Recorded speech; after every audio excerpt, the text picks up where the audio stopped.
राजीव गांधी युवा मित्रों का मामला अब बीजेपी के लिए नाक की नकेल साबित हो रहा है। जी हाँ, क्योंकि अब ये मुद्दा दिन पर दिन गर्माता जा रहा है और अब इन लोगों की आस भी रुकी है किरोड़ी लाल मीणा के घर के बाहर, जहां पर ये धरना देकर बैठे हैं और इनको उम्मीद भी है तो सिर्फ और सिर्फ किरोड़ी लाल मीणा से ही कि वो ही इनकी अब पार लगा सकते हैं नैया। तो क्या अब किरोड़ी लाल मीणा ही है असली सरकार? करेंगे इसी मुद्दे पर चर्चा इस वीडियो में, इसलिए बने रहिए आखिर तक मेरे साथ। नमस्कार, मैं हूं चेतना शर्मा और इस मुद्दे पर बातचीत करने के लिए मेरे साथ मौजूद हैं हमारे editor in chief Varun Bhansali ji. Sir, आपका बहुत बहुत स्वागत है।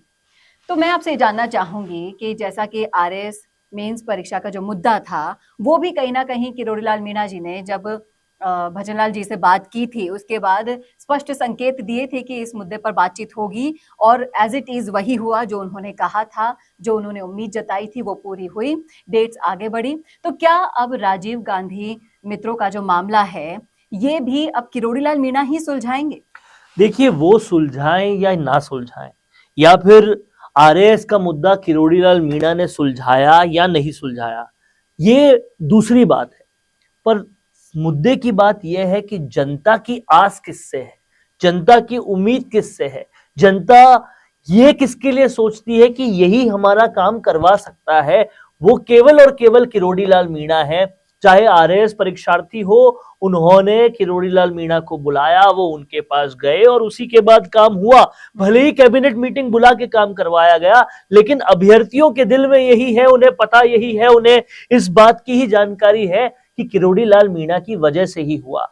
5,000 लोग जो शहीद स्मारक के बाहर धरना दे रहे थे, उनसे जब हम मिलने गए, हमने पूछा, तो हर किसी की आस और उम्मीद बाबा से ही थी। करेंगे तो बाबा ही करेंगे। ऐसे में सबसे बड़ी बात यह है कि भले ही सरकार में चेहरे नए आ गए हों, डिप्टी सीएम नए नए चेहरे बना दिए हों, लेकिन आज भी उम्मीद अगर किसी से बांधी जा सकती है तो वो केवल किरोड़ी लाल मीणा ही है। और ऐसा नहीं है ये लोग किसी जाति विशेष के हैं, नहीं है ऐसा कि ये लोग किसी समुदाय विशेष के हैं।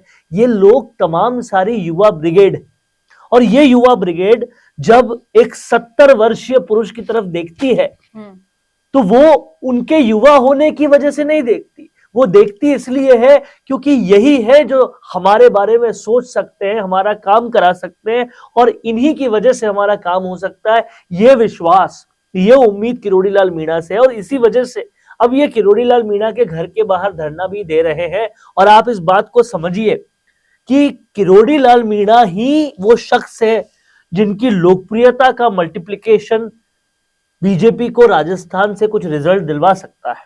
और अगर इन लोगों की आस किरोड़ी लाल मीणा के घर के बाहर जाने के बाद भी पूरी नहीं हुई, तो इससे किरोड़ी लाल मीणा की क्रेडिबिलिटी, ट्रस्ट में कमी आएगी। ये तो खैर बाद में होगा, लेकिन बीजेपी के लिए ये मुश्किलों का सबब बनता जाएगा, क्योंकि बीजेपी के पास आज संकट दूर करने वाले संकट मोचन एक ही है, वो किरोड़ी लाल मीणा है। और वो फैक्टर भी उन्होंने उनका सम्मान नहीं रखा तो किरोड़ी लाल मीणा को भी बुरा लगेगा और वो आगे से बीजेपी के लिए बैकिंग नहीं करेंगे जी।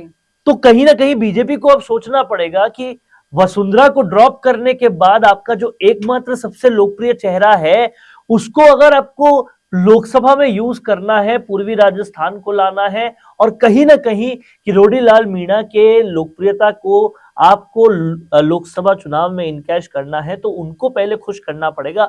और उनकी खुशी किसमें है कि सबका काम होता रहे, सब खुश होते रहे। जिस तरह से मैं कहता हूं कि चिरंजीवी योजना का नाम बदल दिया आपने, जिस तरह से और भी कई नाम बदले हैं, वैसे ही एक संभव तरीका यह है कि इन युवा मित्रों का भी नाम बदल दिया जाए और ये काम कर दिया जाए, क्योंकि ऐसा तो है नहीं कि सरकार को अभी ऐसे प्रचारकों की जरूरत नहीं है। देखिए, राजीव गांधी युवा मित्रों का मेन काम था कि वो सरकार की योजनाओं का प्रचार प्रसार करें, घर घर जाकर, गली गली जाकर, गांव गांव जाकर। तो वो आज भी कर सकते हैं, क्योंकि लोकसभा चुनाव है, उसके बाद निगम, उसके बाद पंचायत चुनाव। लेकिन आपको नहीं लगता कि ये पिछली सरकार का फैलाया हुआ रायता है जो बीजेपी को समेटना है? देखिए, रायता हम इसे तब बोल सकते हैं जब इससे कहीं कोई फायदा नहीं हो रहा हो। मेरे हिसाब से जबरदस्ती के जिले बनाना, उस पर बहुत ज्यादा आर्थिक बोझ डालना, एक जिले पर 1,000 करोड़ का आर्थिक बोझ होता है, वो डालना, उसको आप रिव्यू पर डाल सकते हो, उसको बंद कर सकते हो। लेकिन एक इंटर्नशिप योजना जिसमें 8-10 हजार रुपए एक युवा को मिलते हैं और वो उससे पूरा परिवार चलाता है, वो 5,000 लोग भी हैं, तो आप 10,000 इंटू 5,000 कर दीजिए, कितना कितना अमाउंट होता है। ये एक जिले में लगने वाला, एक जो नया जिला बन रहा है उसमें लगने वाले पैसे से बहुत कम है। तो सरकार को वो योजनाएं चालू रखनी चाहिए जो सीधा सीधा रोजगार से जुड़ी हुई है, इससे सरकार का ट्रस्ट बढ़ेगा।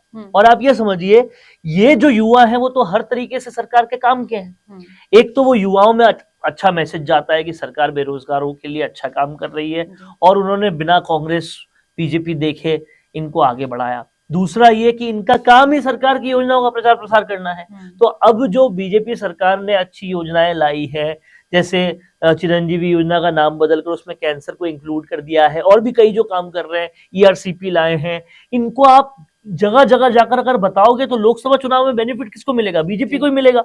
तो ये समझना पड़ेगा, दोनों तरफ से फायदा इसमें बीजेपी का है। और तीसरा सबसे बड़ा फायदा यह है कि अगर ये योजना वापस हो जाती है तो किरोड़ी लाल मीणा पे ट्रस्ट और बन जाता है जी। तो आपको एक आदमी ऐसा चाहिए जिस पर जनता आंख बंद करके भरोसा करती हो, जिसकी एक आवाज पे लाखों लोग आ सकते हो, जिसके अंदर भरोसा, ट्रस्ट इतना जबरदस्त हो कि वो उन्हीं से आस उम्मीद लगाए। वो आदमी का ट्रस्ट अगर आपने ब्रेक किया तो कहीं ना कहीं ये नहीं होगा कि किरोड़ी लाल मीणा की क्रेडिबिलिटी घटेगी, लेकिन पूरी की पूरी सरकार जिसका मेन फेस प्रधानमंत्री मोदी है, उनके लिए भी नेगेटिव इंपैक्ट जाएगा। तो वो होना नहीं चाहिए जी। इसके लिए मुझे लगता है कि इस योजना को आगे बढ़ाना चाहिए। और अब जब किरोड़ी लाल मीणा के दर पर ये गए हैं, उस दर से इनको खाली हाथ नहीं लौटना चाहिए। ये बिल्कुल सही कहा आपने कि उस दर से ना वो खाली हाथ लौटेंगे। इसके लिए जिस तरह से आपने फायदे गिनाए हैं, तो दो तरफा फायदा बीजेपी को मिल रहा है, और अगर ये फायदा किरोड़ी लाल मीणा भी समझते हैं तो वो जरूर सरकार के उन जिम्मेदारों तक देखिए, किरोड़ी लाल मीणा के पास वो ताकत है, मैं बहुत ही सोच समझ कर ये स्टेटमेंट दे रहा हूं, उनके पास वो ताकत है जो शायद राजस्थान के सीएम के पास भी आज की डेट में नहीं है। वो प्रधानमंत्री मोदी के एक वक्त पे बहुत अच्छे दोस्त रह चुके हैं, आज भी दोस्ताना दोनों में व्यवहार है। वो चाहे तो क्या नहीं हो सकता, उनके पास प्रधानमंत्री से लेकर संघ से लेकर हर किसी की दोस्ती और आशीर्वाद है। तो वो चाहे तो कोई भी चीज असंभव तो नहीं, और ऐसा हो नहीं सकता कि वो चाहते नहीं हो। लेकिन क्योंकि वो संघ के हमेशा से उनकी संघ की पूरी प्रणाली पर रहते आए हैं, तो वो एक हायरार्की से चलेंगे, वो एक पूरी व्यवस्था से चलेंगे, और इसीलिए व्यवस्था के अंतर्गत जो चीजें होंगी वो करते जाएंगे। तो कहीं ना कहीं अब सरकार को सोचना चाहिए। मदन दिलावर जो कि एजुकेशन मिनिस्टर हैं, कार्मिक मंत्री है, ब्यूरोक्रेसी है, उन सबको लाइन अप करके, बहुत छोटा सा खर्चा है सरकार के लिए, सरकार को ये करना चाहिए और इस डिसीजन को आगे बढ़ाना चाहिए।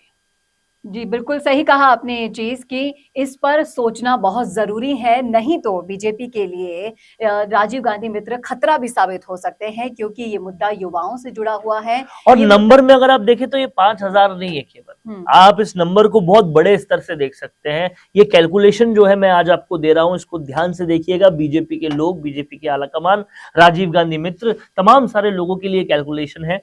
5,000 तो ये लोग हैं, इनसे जुड़े 4-4 लोग आप और मान लीजिए, 4 लोग का समूह पूरा मिलाकर, तो ये 5,000 इंटू 4, ये जने कितने होते हैं आप समझ सकते हैं। तो ये तकरीबन 2 लाख लोग होते हैं, या 20,000 लोग होते हैं, माफ कीजिएगा, ये करीबन 20,000 लोग होते हैं। लेकिन ये आंकड़ा 20,000 पर नहीं सीमित होता, इस बात को समझिए। ये आंकड़ा उससे कई आगे जाता है, क्योंकि एक एक राजीव गांधी मित्र जो काम कर रहा था वो सरकार का प्रचार प्रसार का कर रहा होगा, जो पूरी कांग्रेस सरकार में वो काम कर रहा था। तो सोचिए वो कितने गांव घूमा है, कितने लोगों से मिला है, कितने घर पे गया है, और वो जब किसी चीज के लिए पॉजिटिव बोलेगा तो कितना इंपैक्ट पड़ेगा, कितने लोगों पे इंपैक्ट पड़ेगा, वो आंकड़ा हम सोच भी नहीं सकते। क्योंकि एक आदमी अगर 2 महीने तक भी काम किया होगा और एक दिन में उसने मिनिमम टू मिनिमम 35, 40, 50 लोगों को भी टच किया होगा, तो आप देखिए 50 इंटू अब कीजिए 5,000, तो ये कितना बड़ा आंकड़ा हो जाता है जी। आप समझिए इस आंकड़े को। और 50 इंटू 5,000 एक दिन का है, 2 महीने में कितने दिन होते हैं? 2 महीने में 60 दिन होते हैं, इंटू 60 कीजिए कितना बड़ा नंबर होता है। ये मैं आपको औसत नंबर दे रहा हूं। तो ये गणित जिस तरह से आपने समझाया है, ये गणित अगर हमारे देखने वाले दर्शकों को भी समझ में आया होगा, तो मैं चाहूंगी कि ये वीडियो आप उनके व्हाट्सएप पे, उनके नंबर्स पे ये सारे लोग लिस्टेड होंगे जिनसे वो जाकर सरकारी योजनाओं का प्रचार प्रसार किए हैं। उसके अंदर भी कई इन्फ्लुएंसर्स होंगे, सरपंच होंगे, वार्ड पार्षद होंगे, ब्लॉक अध्यक्ष होंगे, जिनके अंडर और 100 हजार लोग हैं। आप समझिए कि यहां एक जगह से नेगेटिव होगी तो कितने लोगों में जाएगी, और इन 5,000 लोगों में पॉजिटिव हो जाएगी तो ये अलग कितनी लंबी लग जाएगी। और इसीलिए इस बात का अंदाजा मैं नहीं कहता कि नहीं होगा, सरकार को जरूर होगा, लेकिन इसको इस पर्सपेक्टिव से सोचकर एक बार देखिए। बीजेपी के लिए ये एक बहुत बड़ा असेट साबित हो सकता अवसर है, और इस अवसर को हाथ से जाने नहीं देना चाहिए बीजेपी को। अगर लोकसभा चुनाव में मिशन 25 को टारगेट करना है तो उन्हें इस परीक्षा से भी निकलना होगा और अव्वल दर्जे के नंबर लाने होंगे। और देखना ये दिलचस्प होगा कि किरोड़ीलाल मीणा के दर पर आए राजीव गांधी मित्र क्या खाली हाथ लौटते हैं या फिर भरी हुई झोली लेकर। आपकी क्या राय है, आपका क्या सोचना है, कमेंट करके जरूर बताएगा। और इस वीडियो को ज्यादा से ज्यादा शेयर कीजिएगा ताकि जो फॉर्मूला, जो गणित आपको समझाया गया है वो आगे तक पहुंच सके और जिम्मेदार लोगों को समझ में आ सके कि इससे कितना फायदा उन लोगों का है, कितना फायदा राजीव गांधी मित्रों का है और कितना फायदा बीजेपी का है। कैसा लगा वीडियो, जरूर शेयर कीजिएगा। नमस्कार। तो आप भी अपने रियल एस्टेट बिजनेस को पुराने तरीकों से प्रमोट कर रहे हैं, तो छोड़िए पुराने तरीके और जुड़िए मिशी मीडिया सॉल्यूशन से। फिर चाहे हो प्रोफेशनल मॉडल से आपकी प्रॉपर्टी को एक्सप्लेन कराना या हाई क्वालिटी कैमरा वर्क से अपना वेंचर दिखाना।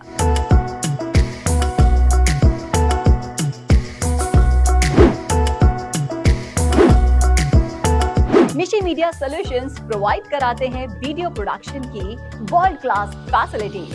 फिर चाहे वो आपकी प्रॉपर्टी का आउटलुक का हो प्रोफेशनल ड्रोन शूट,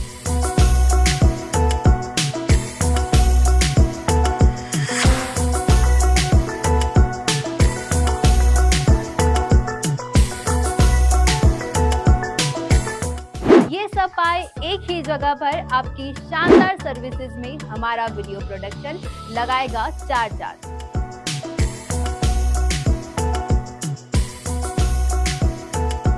तो सोच कर रहे हैं, आज ही नीचे दिए गए कॉन्टैक्ट्स पर कॉल कीजिए।